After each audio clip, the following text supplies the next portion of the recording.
Welcome to Mondays with Michelle, where every week we share real stories of hope, healing, and faith. I'm Michelle, and together we'll meet incredible people whose journeys will encourage your heart and inspire your walk with Christ. I'm so glad you decided to spend your Monday with me, and I hope this week's episode is the fuel you need to help you begin your week. Welcome back to Mondays with Michelle. We have an exciting week this week because we have a holiday tomorrow. Our holiday, I even brought my flag. Our holiday is Veterans Day. So I was looking to have a veteran today to share with us. Kind of had some trouble lining someone up, but God just brought this person when I went to a meeting, sat beside him, and he's a veteran with an awesome story. So Victor, go ahead and introduce yourself. Sure.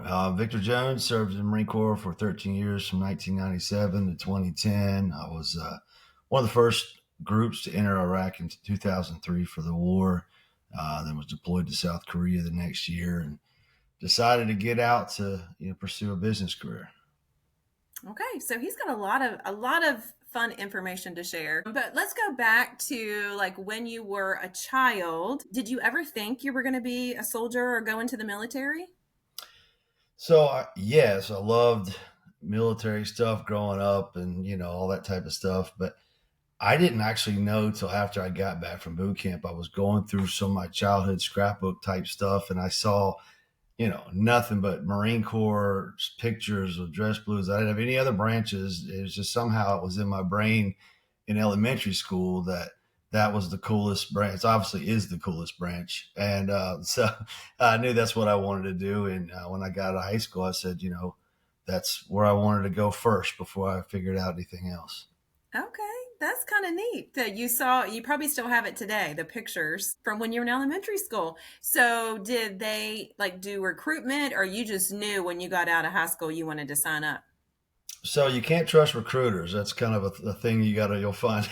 they're the salesmen of the military. But it's a funny story. He called me up and asked if I had taken the ASVAB, and I had not. I had taken the SAT and all that stuff. He says, "Well, come on down to the thing in MEPS in Raleigh. We'll get you to take the ASVAB." So I took the ASVAB. I didn't know what I was doing, why I had to be there at 6 a.m, but then they take you on to doing the duck walk and medical and all this other stuff. And by about 3 or 4 o'clock in the afternoon, they're like, "Put your hand on the Bible, raise your right hand." I'm like, "I think I'm enlisting." They didn't tell me, but I was like, "What the heck? I'm already here. So let's just go ahead and join the Marine Corps."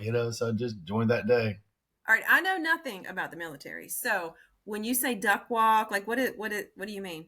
It's part of the medical exam to make sure, I guess, you don't have any movement restrictions, and you squat down, you have to walk like a duck or whatever. They check all your arches in your feet and everything to make sure you're medically okay to go into any branch of service. Okay. So you did all that not knowing what you were really doing. Yeah, I came home and I told my mom, I was like, "Mom, I just enlisted in the Marine Corps." She said, "I thought you were just taking the ASVAB." But me too, but whatever. I was there. Why not? So after you did that and you passed, you put your hand on the Bible and you're in. When did you like get deployed? So, I did delayed entry program because I was in school. So I was able to go into boot camp 98, summer 98. And, we didn't actually get activated and deployed till I think it was January 2003. We're in country by February, war was March. And we retrograded back by sometime I think July 14th of 2003. We were back in the United States. After it was a very short war. It was they predicted it wouldn't be a long war. We didn't know it would be literally about a 2-week war. Okay. Now the boot camp, I've heard horror stories. Mm-hmm. So is it true? The horror stories? Absolutely. Yeah, they have to break down every bit of self-will so that kind of the Bible says, as he increases, I must decrease. And it's kind of the same thing that you have to decrease so that the Marine Corps can increase. And so you be part of the unit, you put the unit first. And for different people who have different levels of ego or pride or whatever, it takes a different amount of pressure. And eventually you get to this breaking point that, all right, I'm done. Like whatever you need me to do, I'm no longer Victor Jones. I'm, Private Jones or whatever. And that uniform is you, and that man or woman next to you is your brother, your sister, and that's all that matters for the duration of the time you're in the military. And for most of us, when we get out, we're still veterans, and we have a heart, as you know, I have a big heart for the veteran community.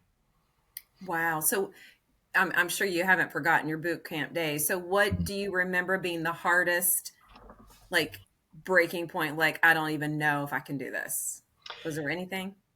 Hardest part actually was more spiritual. Like as a raised as a Christian, that's my main thing is my relationship with Jesus. And you'd have fire watch at night, and every couple of nights you'd stand watch for an hour, and it's the only time you have where no one's yelling at you and you're by yourself and you're just walking up and down the squad bay. And that's when I got my prayer time. And I just remember, Marine Corps, we are all about killing. That's our job. We don't do peacekeeping operations. We don't help rebuild bridges. I mean, you call in the Marines when you want something blown up, destroyed, and no record of it. And we're good at it. But when all your chants and cadences are about blood and guts and stuff like that, and it's really just to pump you up, really. But I remember just thinking, man, this is tough. Like I didn't know that I signed up for this level of brutality in the training. And I remember it felt like God was saying to me, this isn't so you'll want to, it's so that you'll be able to if I need you to. And it's not that you desire any kind of violence, it's just you become trained to turn it on and turn it right back off when your country calls you to activate that part of your training.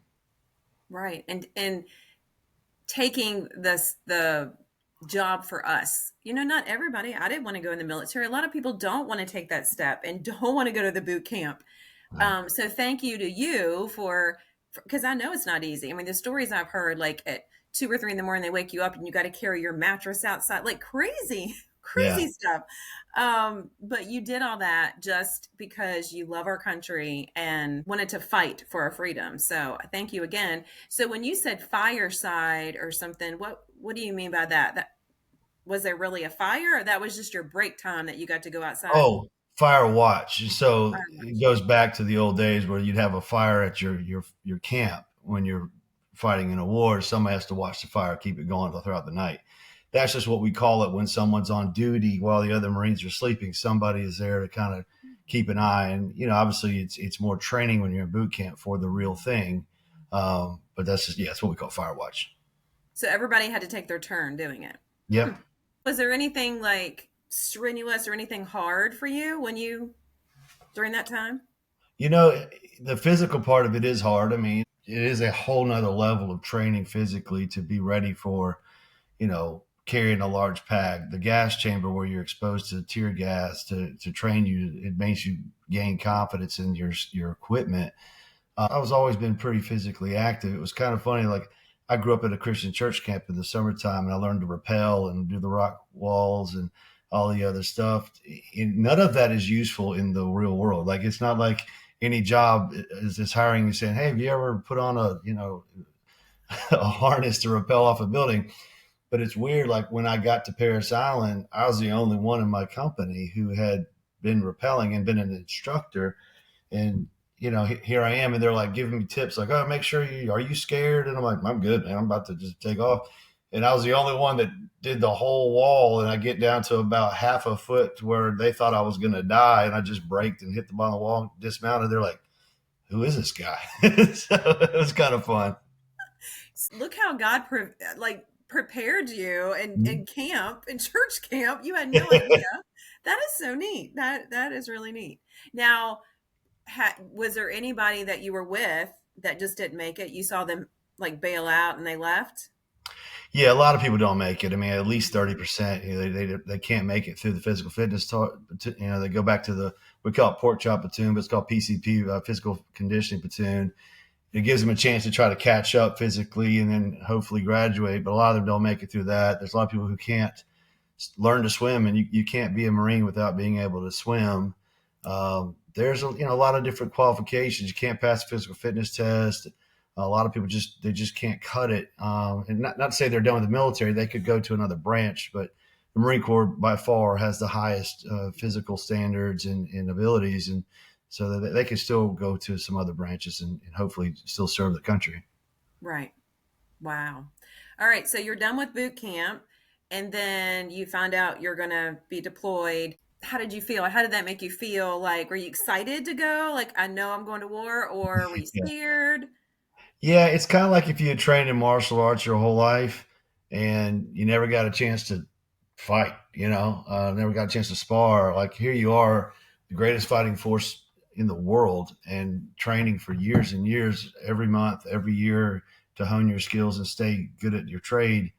And yeah, we got the call that our unit was being activated, and we were excited. Like we knew I was on duty when 9/11 happened. I was wearing blues, getting ready to do a funeral for a Marine. And when that happened, and I remember just, that's not okay. And if I ever get the chance to pay him back, I'm going to make sure that happens. And so when we got activated, it was, yeah, we're pumped. I mean, you don't think about life or death. You just go, hey, I want to go see what I'm capable of in a war theater. And next thing you know, you're on a plane. Wow. And were most of the guys like your age or some older? Most people are in the, between 18 and, the average between 18, like 34, 35. And at that point, either people are getting out. The only people left are the higher brass and higher enlisted people that are, pushing the 38, 40 years old. That by that time they've hit 20 years, and some retire, some stick around for even longer. But yeah, for the most part, it's the youth of America. Right. And I know some, when they go or are deployed, have families. They have to say goodbye to their wife and their kids, which I know that has to be hard. And I mean, Mhm. you had to say goodbye to your family too, but could you communicate? Did you have any communication back with home? Yeah, I mean, this is the 21st century. So, I mean, like everything is a lot different where you could make phone calls. I remember I got to call my mom on a sat phone one time, and it just happened to be wrong timing. It really wasn't that dangerous of a day, but it just happened to be an Army helicopters flying over, guns blazing, right as I'm talking to my mom, and like probably sent her into a stroke or something. But I'm like, Mom, I got to go. I'll call you back. But, that was not the best time to call my mom. But, you could email. I was in the communication side of the Marine Corps. So I had access to be able to shoot them emails and different things like that. And occasionally, like a little AOL days or whatever, you could get a little video thing or something to see my mom and dad. That was kind of cool. That's neat. Yeah, because it's got to be hard for the family back home just not knowing the Right. unknown. Yeah, Right. you don't know if you're going to be there for 6 months or 2 years. Right. So, anything else when you were over there that you want to share? Anything stand out? Or I'm hoping that we have some maybe younger listeners listening that Mhm. maybe they're thinking about going into the military, because if we don't have that younger generation wanting to go into the military, we're going to be in a big problem. Yeah, for sure. I mean, it's a test of your faith, but I had no worries. I guess in some ways, I had visions and dreams of what my life was going to entail afterwards, and I don't know that God would give me those if it was going to end over there. And so, I had a lot of peace at war. And I remember that song "I Can Only Imagine." Right, I had a little disc man, and my dad got me that CD, and it was just a single, and I listened to it every night. And I would the lyrics, which I would think seeing my parents, my family again, every night, and I would go to sleep, and sometimes you get a half hour of sleep, sometimes you get three. Very rarely do you get more than 4 or 5, 6, maybe, but you just get up and do it again. I mean, it's a very strenuous, no sleep environment, and you get immune to it. And unfortunately, that's the biggest cause of PTSD, is because it is Mhm. so intense and so prolonged, you never actually recover from that. Kind of like I do a lot of public speaking on PTSD with my nonprofit work, and I tell people like the old plasma TVs. If you left it on a certain image too long, it would never go away. It would burn it into the screen. And so for me, I never returned back to the relaxed version of me. There's still a big part of me is still at war. Mm. And that's sad. Probably everyone that comes back has PTSD, right? I would think, from like the lack of sleep and what they've seen, like nobody's the same.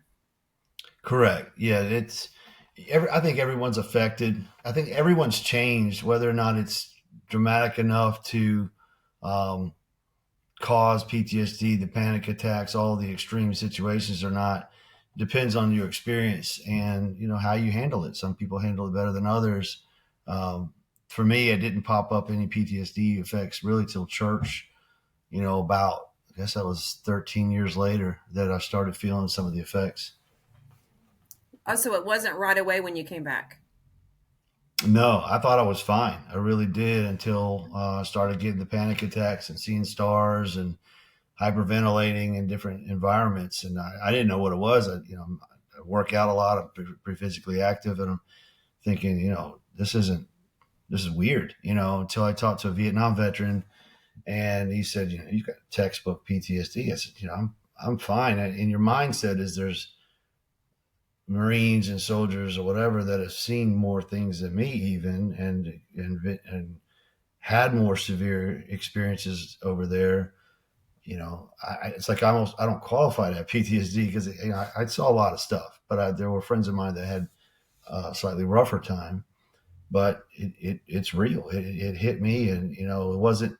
In the interviews, they want to know what was the one thing, and I'm like, there is no one thing. It's just a prolonged exposure to trauma. For some people, it's one thing that happened, whether it's non-military or military. But we're learning more and more that even just a heightened state of awareness for extended periods of time just burns that image into you for the rest of your life. One thing I wanted to ask, because maybe others have the same question. So I've heard of there's chaplains in the military. So is there like a church service that you all are allowed to go to, or how does that work? Depending on the environment, and yeah, sometimes they'll have something where the chaplain will do something, but um, a lot of times chaplains and pastors and things like that to people who aren't exposed to faith very much, or they're kind of intimidating.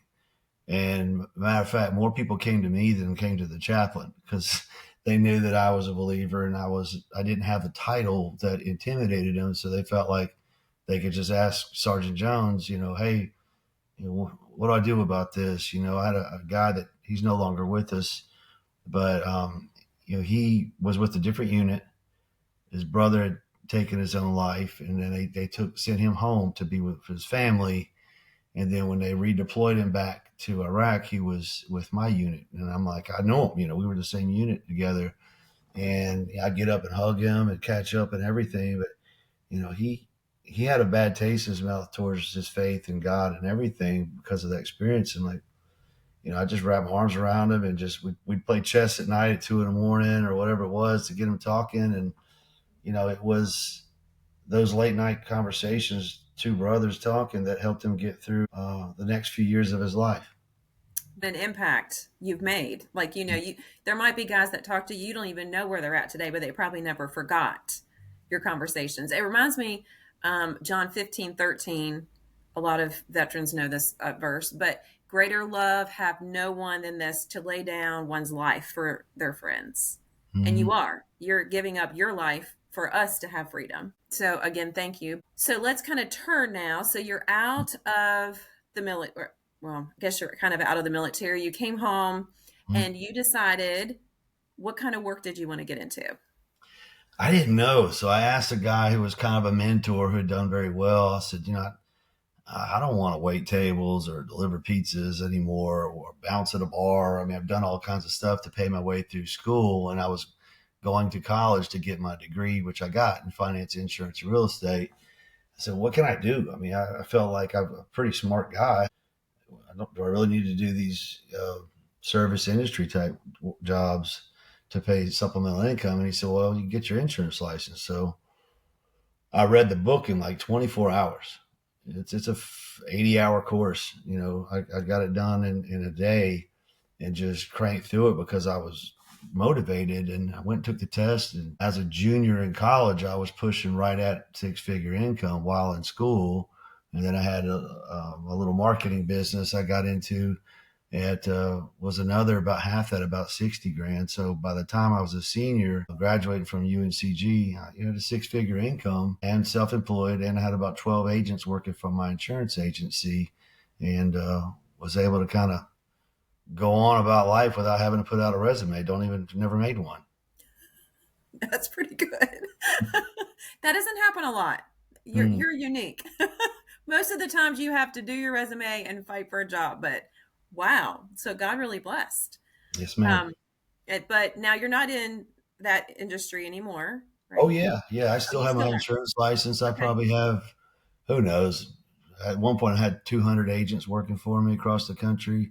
I did a video around 2009 about selling life insurance over the phone, and I tested it on Google. You could look selling life insurance over the phone. You could put that into Google, whether you're here in High Point, North Carolina. I tested it in Japan and in Thailand, and I was the number one video that came up on YouTube for several years because of that. And every week I had people messaging me saying, "Okay, can I come? Can you show me how to do this?" And I did, and they're off doing their thing. I've never spoke to most of them ever again, but I get a little percentage of every piece of business they write for the rest of my life as long as they're in that business. And then with my transportation stuff, I also do a lot of commercial auto for, I don't do like homeowner policies. It's not enough money to make it worth my time, but I'll do big commercial auto for transportation companies because they know that I know both sides from the owning the company and the insurance side, and they all trust me. So those are $30,000 a year policies. Those are worth me spending a few hours on. Okay. But now you said you're giving back to the vet. So explain what you're doing with that now.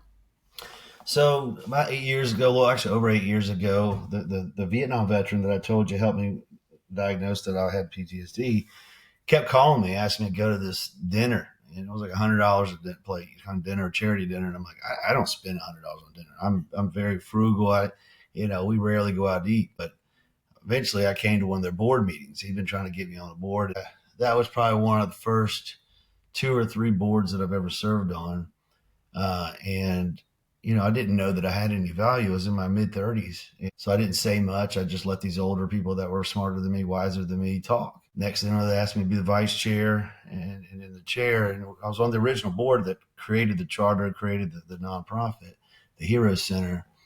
And I've been serving as the board chairman for, over 6 years. And we've got a board of 15 members with all but one are veterans, and we've helped thousands of veterans over the years, whether it's homelessness or food, or I mean, sometimes it's just as little as a single mom that needed a refrigerator and messaged me out of the blue, and I said, I don't know if I can do anything about that, but I put a post on social media, and within 4 hours, I had a refrigerator donated, picked up, and then I had other people that said, I don't have a refrigerator, but can I help with some food? And so we stocked that thing with food.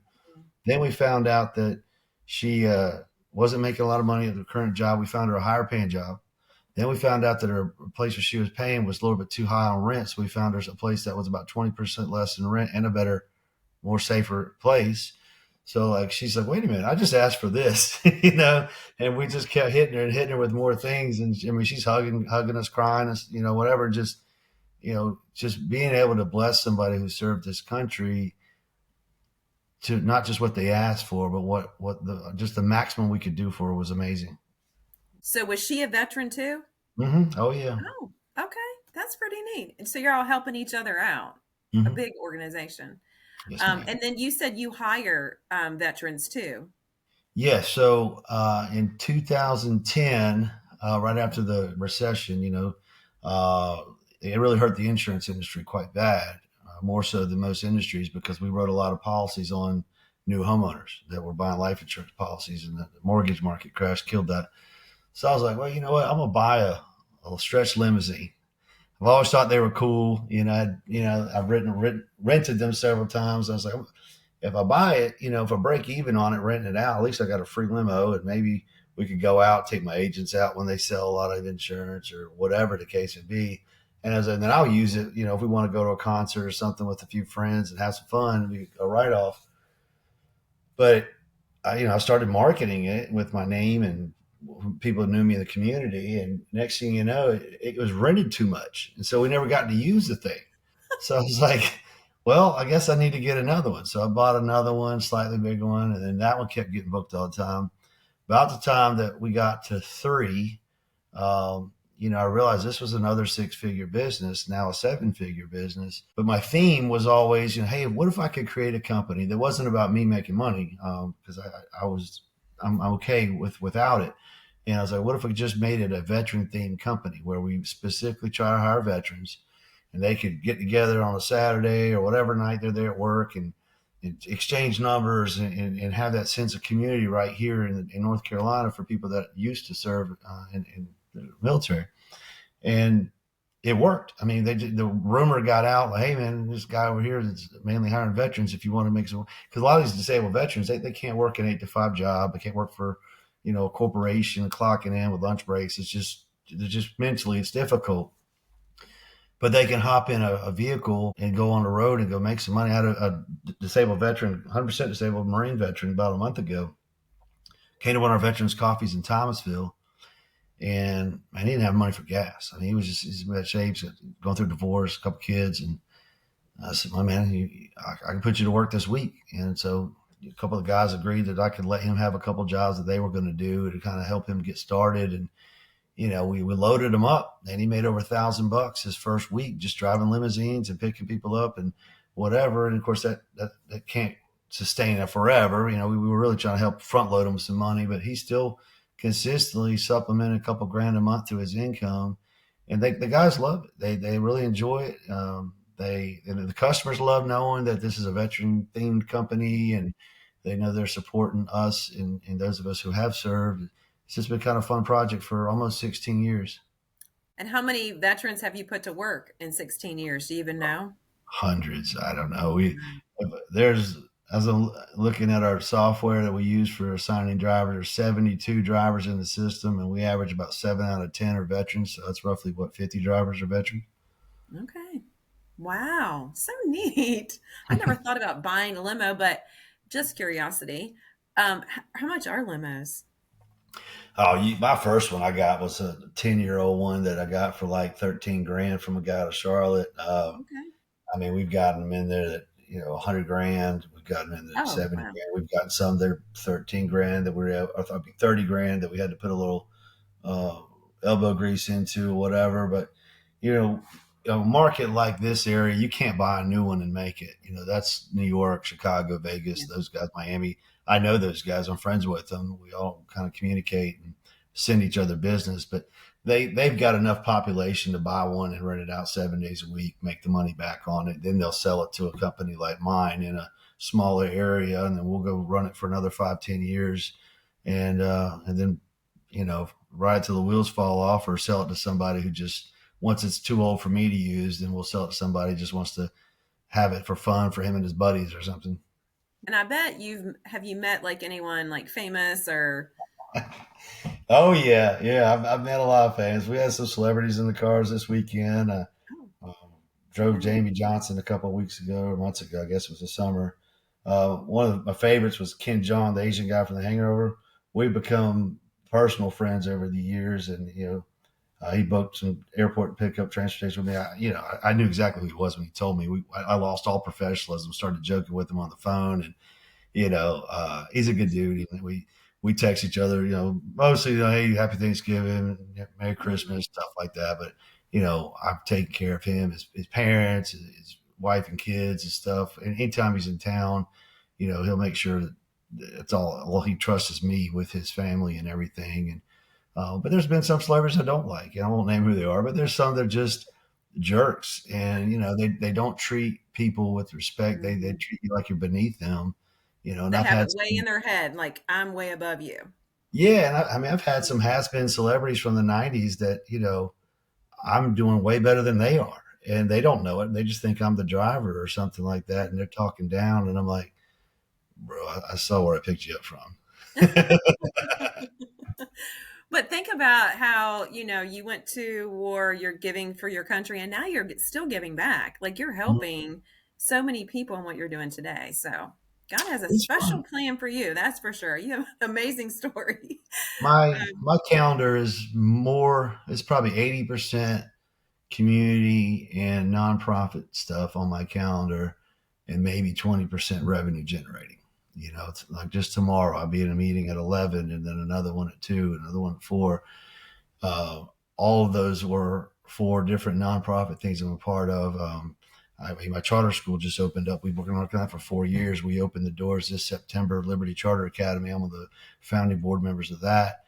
That's very time consuming, but it's so cool. Even though I don't have any kids, It's odd to find somebody, no children, that's that adamant about opening a charter school. I'm like, man, when I was on city council for 6 years, the one thing I kept hearing all the time was, can you do anything about the school system? And I said, no, that's a separate pot of money. We don't have any control over it.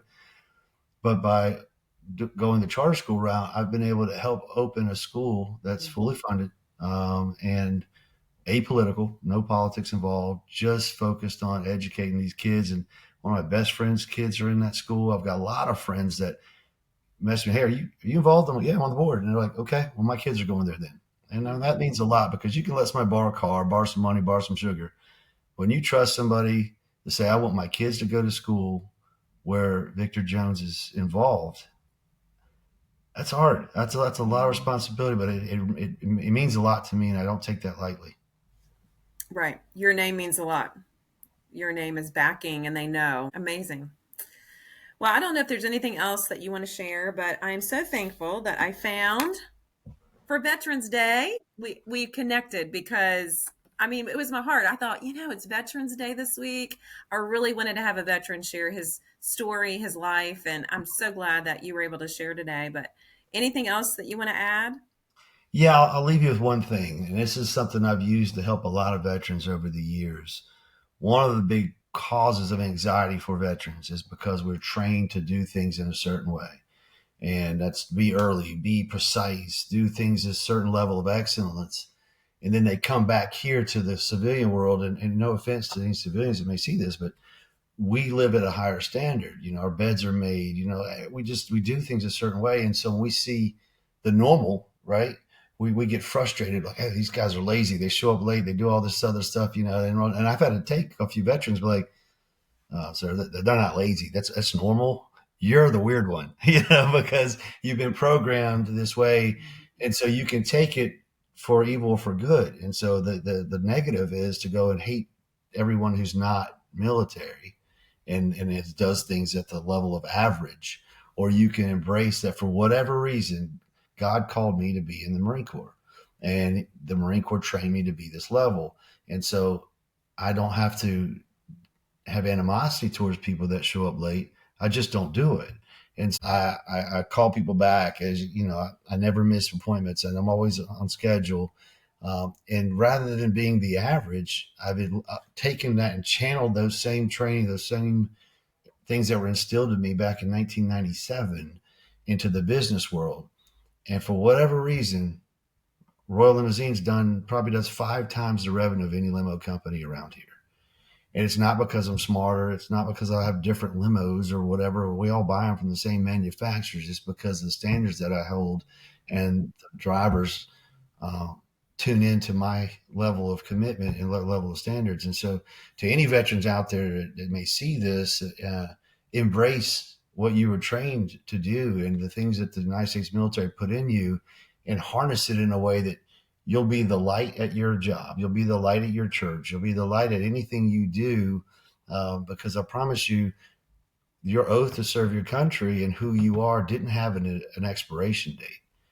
And so I am still Victor Jones, the United States Marine. I am still Victor Jones that is committed to defending my country and my Constitution against all enemies, foreign or domestic. And so if you embrace that, it really will help any veteran cope with society and things that may stress them out, and use those things to glorify God. Great advice. And you don't have an expiration. I like that. I mean, that's true. You're going to you never forget it. Even in elementary school, you started with that dream, and now look, such such an amazing story. It really is. But thank you again for sharing. If anyone has any comments, or if you've been in the military, if you want to comment below, I'm sure Victor would like to hear and connect with you. But thank you again for joining, and we will see you next Monday. Thank you for joining me for Mondays with Michelle. If today's story encouraged you, please share it with a friend. Be sure to subscribe so you never miss an episode. And if you have an inspirational story to share, or you would like to be a guest on the future episode, please send an email to mondayswithmichelle2911@gmail.com. See you next Monday.